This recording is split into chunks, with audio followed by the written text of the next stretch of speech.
ngayon ay ibabad ko yung aking mukha kasi gumamit ako ng rejuvenating. So, ibabad ko yung aking mukha ng tubig na may yelo, yung malamig, para mag-close yung pores at hindi masakit. Hindi siya masakit kasi nagbabakbak siya. Ito ang gagawin ko.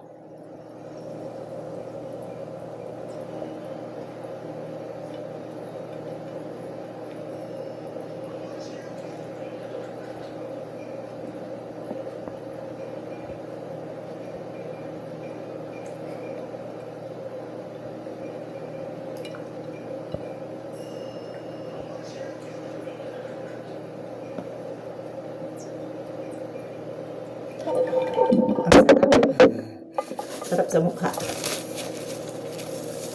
Kasi nagbabakbak yung aking mukha. Gumagamit kasi ako ng Rejuve. So, pag nagbakbak siya, ito lang yung gagawin mo pag gumamit ka ng ganun. Para hindi masunog yung mukha mo, lagay ka ng yelo sa mukha. Iwan mo siya ng yelo. Babad. Yan. Para mawala yung pagbabakbak niya at hindi masakit. Hindi masunog yung mukha mo. Yan, at saka yung force niya nagko-close. Ayan, maganda ang result niyan pagka Yan lang ang aking tips mga kasyumay. Bye!